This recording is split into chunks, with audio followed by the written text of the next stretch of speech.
거룩하신 주여, 이놈이 죄인입니다. 이놈이 한국교회, 입만 살았다고 떠들고 행위가 죽어버린 한국교회를 만든 장본인입니다.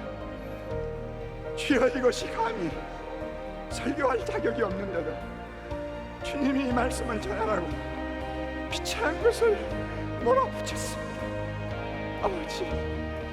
아버지, 겉모양은 요란하지만 내면은 죄악이 쌓여있는 이 한국교회를 주여 불쌍히 여기시고 성령을 부어주시되 통회하고 자복하는 영을 부어주셔서 이 한국교회를 깨끗하게 해주옵소서.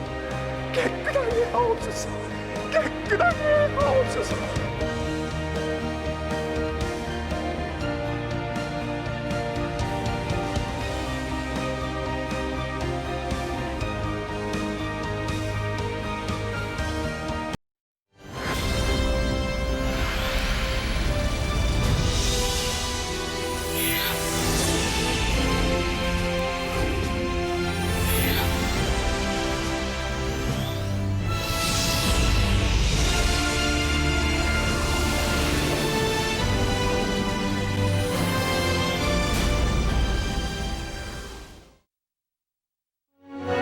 (1885년 4월 5일) 아펜젤러 목사 부부와 언더우드 목사가 조선 땅 제물포에 첫 발을 내디뎠다. 사실상의 한국 선교가 시작된 것이다.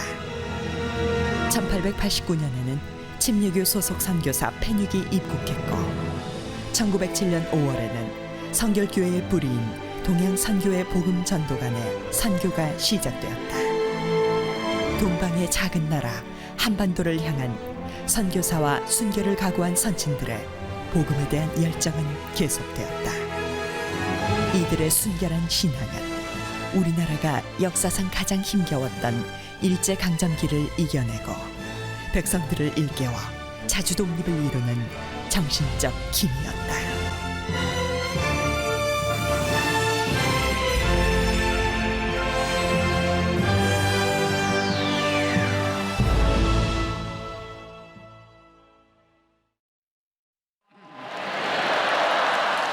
주님만이 영광을 받으시기 바랍니다. 할렐루야. 오늘은 모처럼 한국교회가 하나 되어서 1907년 평양에서 일어난 대부흥을 기념하는 뜻깊은 날입니다. 이러한 역사적인 예배에 저와 같이 자격 없는 사람이 설교를 맡게 된 것은 너무나 두려운 일이 아닐 수가 없습니다. 은혜를 가로막는 악한 종이 되지 않도록 특별히 기도해 주시기를 바랍니다. 100년 전 한국교회는 복음을 받아들인 지 불과 반세기가 되지 않았습니다. 믿는 사람도 3, 4만 명에 불과했습니다. 이렇게 나약한 한국교회를 하나님이 특별히 찾아오셔서 성령의 불을 부어주셨습니다. 원산에서 타오르기 시작한 성령의 불길은 평양에서 그 절정을 이루었고 그 후에 연이어 한반도 곳곳으로 퍼져나갔습니다. 그러자 수년 사이에 수십만 명이 예수를 믿고 교회로 들어오는 놀라운 부흥이 일어났습니다. 그 후 나라가 기울자 교회는 사경회라든지 항일운동이라든지 사회 계몽에 앞장서면서 절망에 빠진 백성들을 끌어안아 줄 수 있었습니다. 교회가 핍박을 받을 때는 순교의 피를 흘려 한국교회의 등불이 꺼지지 않도록 하였습니다. 어디 그뿐입니까? 세계가 주목하는 오늘의 한국교회를 가능케 한 뿌리가 어디에 있다고 생각합니까? 저는 평양 대부흥이라고 확신합니다. 이런 전무후무한 은혜를 100년 전에 이 땅에 허락하신 하나님을 우리가 어찌 찬양하며 경배하며 영광을 돌리지 않겠습니까? 우리가 평양 대부흥을 돌아보면서 무엇보다도 특별히 주목해야 할 중요한 사실이 하나 있습니다. 그것은 성령의 기름 부으심과 함께 강력한 회개운동이 일어나기 시작했다는 사실입니다. 이것은 우리가 흔히 아는 그런 회개가 아니었습니다. 성령께서 죄를 자복하도록 몰아붙이지 아니하면 절대로 일어날 수 없는 불가사의한 회개였습니다. 당시 기록을 보면 전에는 경험하지 못한 무시무시한 죄의 공포가 우리 위에 임하였다는 말이 있는가 하면 아무도 그것을 피하여 도망할 수 없었다는 말도 기록되어 있습니다. 이런 이유로 장대현 교회에 모였던 선교사들과 교인들은 밤새도록 가슴을 치고 통곡하면서 숨은 죄를 토해 놓았습니다. 이런 초자연적인 회개를 경험하면서 한국 교회는 세상 앞에 새로운 모습을 보여줄 수가 있었습니다. 우리가 왜 100년 전의 부흥을 다시 사모하고 기다리는 것입니까? 가장 절박한 이유는 한국 교회 다시 살아나야 하기 때문입니다. 한국 교회 다시 살아나야 하기 때문입니다. 한국 교회가 사는 길은 100년 전과 같이 성령의 기름 부음을 받고 교회 안에 있는 악한 것들, 우리 안에 있는 더러운 것들을 다 쓸어내는 회개밖에 없다고 저는 믿습니다. 우리는 한국교회 이래서는 안 된다는 탄식을 오래전부터 듣고 왔습니다. 오늘 이 시간 100년 전과 같이 다시 한번 하나님이 하늘을 가르시고 우리 중에 임하셔서 성령의 불, 통회하고 자복하게 하시는 회개의 영을 한국교회에 부어주시기를 간절히 사모하고 소망하는 시간이 되기를 바랍니다. 4대 교회를 향해서 주님은 이렇게 책망하십니다. 내가 내 행위를 아노니 내가 살았다는 이름은 가졌으나 죽었느니라. 내가 내 행위를 아노니 내가 살았다는 이름은 가졌으나 죽었느니라. 이름이 살았다는 것으로 보아 4대 교회는 평판이 꽤 좋았던 것 같습니다. 이름만 들어도 사람들은 아, 그 교회 대단하지, 대단해 하고 인정을 했던 것 같습니다. 성경학자들은 4대 교회가 한때 놀라운 부흥을 경험한 화려한 과거를 가지고 있었다고 생각합니다. 그들은 오랫동안 그 후광을 즐기고 있었던 모양입니다. 따라서 사람들 보기에는 살아 움직이는 교회처럼 보였을 것입니다. 열심도 뜨겁고 봉사도 많이 하고 예배도 감동적이고 뭐 하나 흠을 잡을 데가 별로 없었던 것 같습니다. 그러나 이런 것들은 어디까지나 사람들의 눈에 비친 그 교회 허울에 지나지 않았습니다. 불꽃 같은 눈으로 중심을 보시는 주님의 눈에는 불행하게도 그 교회는 행위가 죽어 있었습니다. 행위에서 온전한 것을 찾을 수 없었던 것입니다. 사랑하는 성도 여러분, 행위가 무엇입니까? 말씀대로 순종하는 삶입니다. 사랑하는 성도 여러분, 행위가 무엇입니까? 믿음과 행동이 일치하는 삶을 가리킵니다. 4대 교회 안에는 몇 사람을 빼고는 그렇게 사는 자들이 거의 없었던 것입니다. 저는 4대 교회를 보면서 오늘의 한국 교회를 보는 것 같다는 불안을 감출 수가 없습니다. 우리는 수십 년 동안 기적 같은 부흥을 경험한 화려한 과거를 가지고 있습니다. 지금도 우리는 그것을 자랑하고 있습니다. 5만이 넘는 교회, 1000만의 성도, 세계 제1의 교회, 새벽을 깨우는 대단한 열심, 남에게 뒤지지 않는 헌신, 10,000명이 넘는 선교사들, 많은 헌금, 큰 교회당 등 자랑거리가 한두 가지가 아닙니다. 세계를 다녀보십시오. 한국교회에서 왔다고 하면 다시 한번 우리를 쳐다봅니다. 겉으로 보면 한국교회는 절대로 죽은 교회가 아닙니다. 무엇보다도 한국교회에는 목숨을 아끼지 아니하고 충성하는 목회자들이 참 많이 있습니다. 말씀대로 살아보려고 목사보다 더 힘쓰는 평신도가 생각보다 많다는 것을 저는 잘 알고 있습니다. 이들이야말로 한국교회의 자존심이라고 아니할 수 없습니다.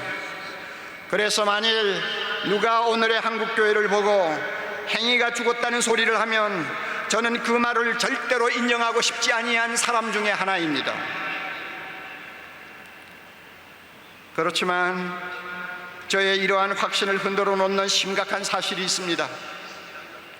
그것은 이 사회가 한국교회를 너무 불신하고 있다는 것입니다. 교회를 신뢰하지 않는 것 같습니다. 목사의 신뢰도는 오래전부터 하위권입니다.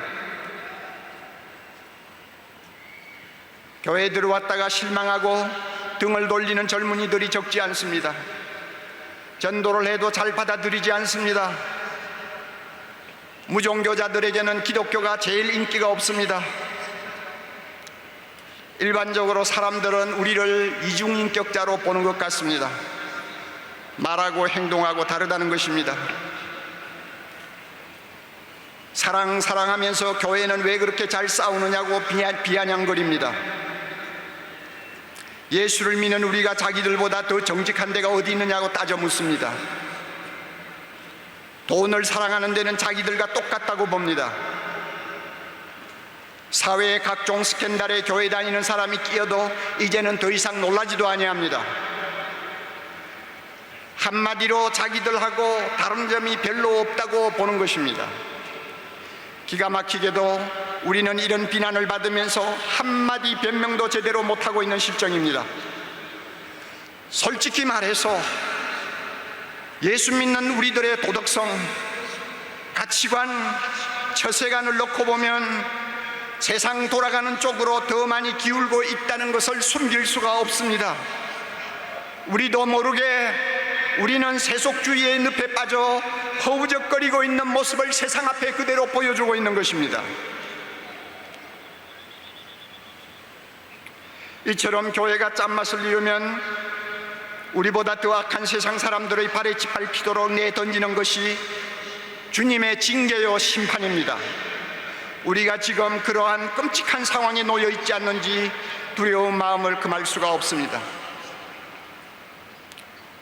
지금 주님께서 한국교회를 보시고 뭐라고 하실까요? 이러면 살았으나 행위가 죽었다고 책망하지 않으실까요? 누가 아니요 하고 변명할 목사가 있습니까?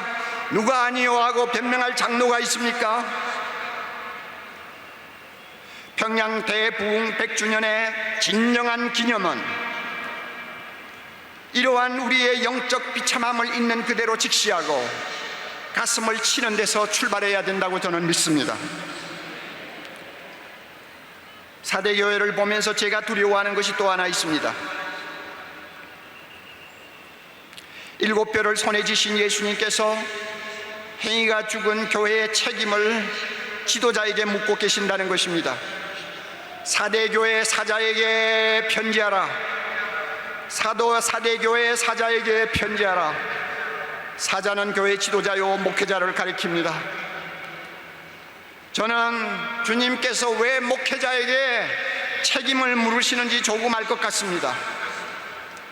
수십 년 목회를 하면서 목사의 입장에 서면 이름은 요란하지만 행위가 죽은 교회를 만드는 것은 별로 어렵지 않다는 것을 저는 터득하게 되었습니다. 어떻게 하면 되는지 여러분 아시고 싶습니까? 이렇게 하면 됩니다. 목사가 말씀을 가르치거나 설교를 하면서 복음을 조금씩 변질시키면 됩니다.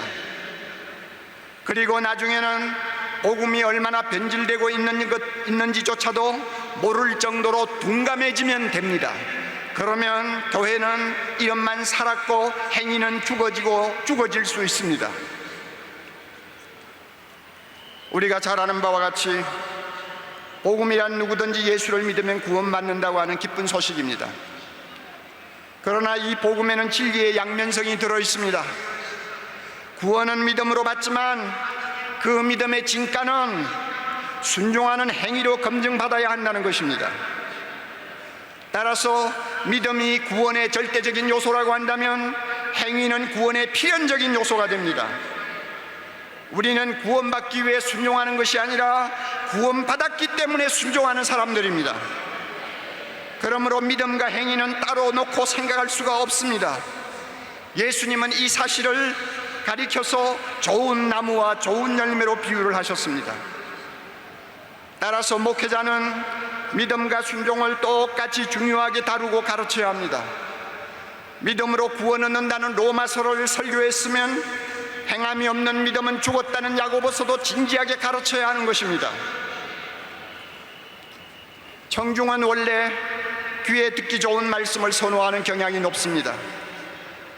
믿기만 하면 구원받는다고 하면 모두가 아멘 합니다. 믿음만 있으면 하늘의 복도 받고 땅의 복도 받을 수 있습니다 하면 할렐루야 하고 열광합니다. 그러나 행함이 따르지 않는 믿음은 거짓 믿음이요 구원도 확신할 수 없다고 하면은 얼굴이 금방 굳어져 버립니다. 말씀대로 살지 못하는 죄를 지적하거나 책망하면 예배 분위기가 금방 싸늘해져 버립니다. 듣기가 싫고 몹시 거북스럽기 때문입니다. 사랑의 교회에서 사역할 때 저는 비슷한 반응을 가끔 볼 수 있었습니다. 이런 청중의 반응에 예민해지면서 저도 모르는 사이에 그들이 좋아하는 말씀을 일부러 골라서 설교하는 사람으로 바뀌는 것을 보았습니다. 대신 죄라든지 회개라든지 순종이라든지 거룩이라든지 하는 듣기 피곤한 말씀은 할 수 있으면 피하거나 꼭 말을 해야 할 때는 달래듯이 부드럽게 말하고 싶어하는 유혹에 끌려가는 것을 보았습니다. 저의 이런 모습은 예수님이 절대로 바라시는 것이 아니었습니다. 저도 절대로 원하는 것이 아니었습니다. 그러나 실제로는 그런 일이 강단에서 일어나고 있었고 그 결과 저도 모르게 복음을 조금씩 변질시키는 설교자가 되어가고 있었습니다. 이렇게 되니까 교회가 커지면 커질수록 말씀대로 순종하는 행위에는 별로 관심이 없고 믿음만 가지고 떠드는 값싼 은혜에 안주하기를 좋아하는 무리들이 자꾸만 늘어가는 것을 볼 수가 있었습니다. 종교개혁자 루터를 여러분 기억하실 것입니다. 구원은 오직 믿음으로 받는다고 하는 놀라운 복음을 재발견한 위대한 지도자였습니다. 그는 우리가 구원을 받는데 의로운 행위는 아무런 공로가 되지 못한다고 가르쳤습니다. 그는 비텐브루크에서 34년간 4,000번 이상 설교를 했습니다. 그러나 믿음을 일방적으로 강조하는 루터의 신학을 제대로 이해하지 못한 사람들은 그의 메시지를 곡해하기 시작했습니다. 순종하는 행위에 대해서는 별로 관심을 두지 않는 사람들이 되어가고 있었습니다. 믿기만 하면 구원받는데 죄 좀 지었다고 해서 그게 뭐가 그렇게 대단한 거냐 하면서 자기 욕심대로 살기를 좋아하는 사람들이 되어가고 있었습니다. 따라서 그 도시는 믿음의 방종이 난무하는 타락한 사회가 되어갔습니다. 이런 기막힌 상황을 지켜보면서 루터는 자기 설교에 대한 확신이 흔들리기 시작했습니다. 그래서 한동안은 설교를 그만두었습니다. 그리고 그는 이렇게 단식했다고 합니다. 선한 양심을 가진 목사라면 설교하기보다 차라리 수레를 끌고 도를 운반하는 편이 낫겠다 라고 했습니다.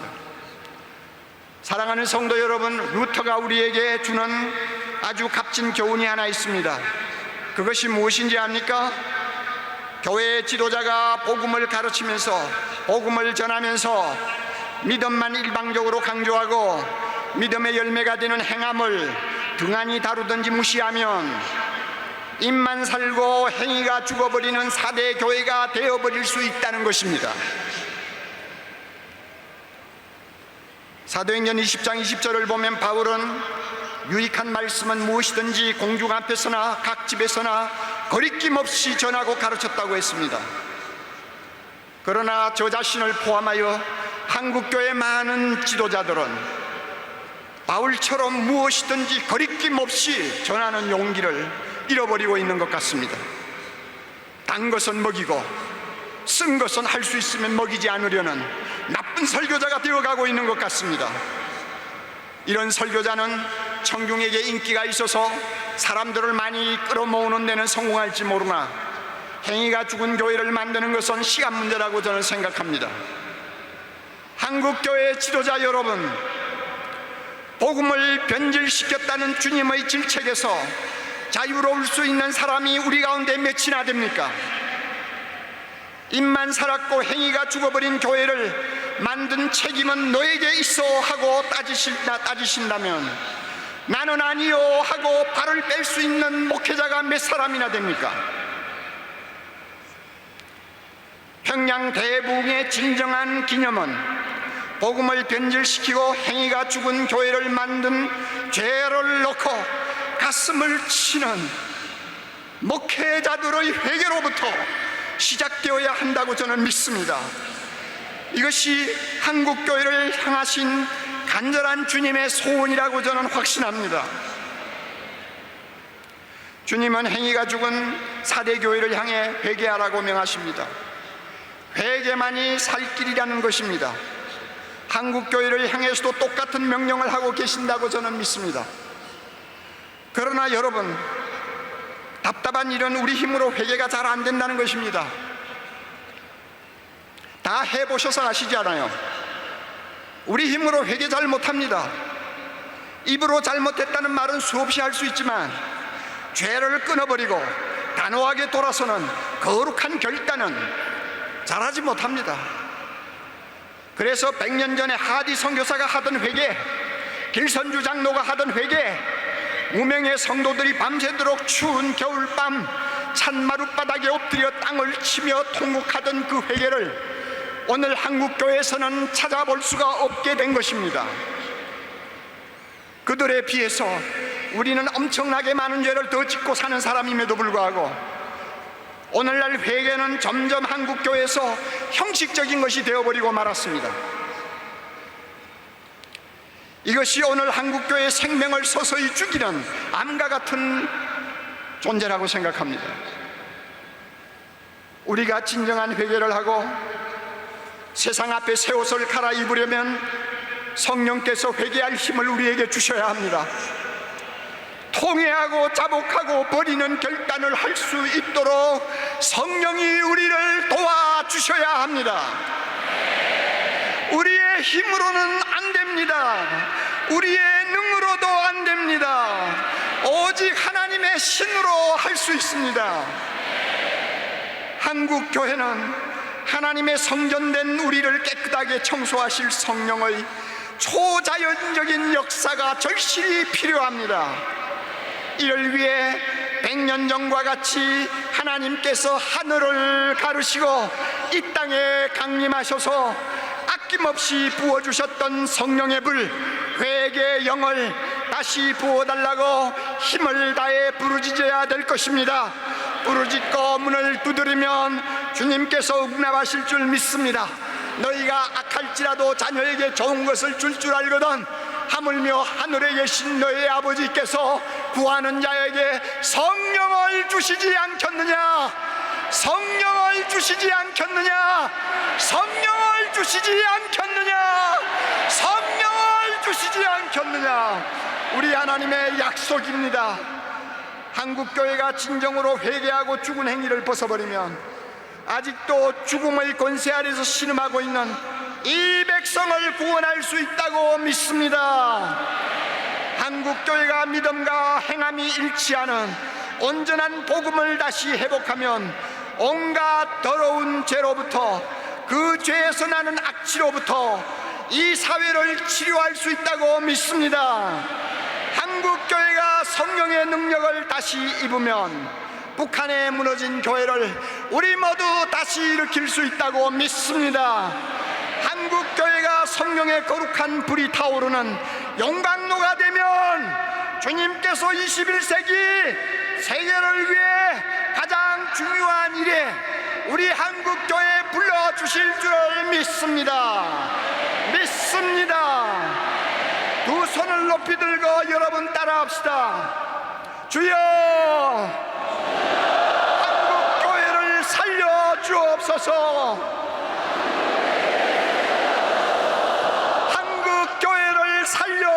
주시옵소서. 통회하고 자복하는 영을 부어주시옵소서. 부어주시옵소서. 부어주시옵소서. 머리 숙여 기도합니다. 거룩하신 주여, 이놈이 죄인입니다. 이놈이 한국교회, 입만 살았다고 떠들고 행위가 죽어버린 한국교회를 만든 장본인입니다. 주여, 이것이 감히 설교할 자격이 없는데도 주님이 이 말씀을 전하라고 비참한 것을 몰아붙였습니다. 아버지, 겉모양은 요란하지만 내면은 죄악이 쌓여있는 이 한국교회를 주여 불쌍히 여기시고 성령을 부어주시되 통회하고 자복하는 영을 부어주셔서 이 한국교회를 깨끗하게 해주옵소서. 깨끗하게 하옵소서. 깨끗하게 하옵소서. 그리하여 이 민족에게 소망을 주게 하시고 이 나라를 바른 길로 인도하게 하시고 주의 거룩한 영광이 이 땅에서 경배를 받으시도록 축복해 주시옵소서. 예수님 이름으로 기도하옵나이다. 아멘.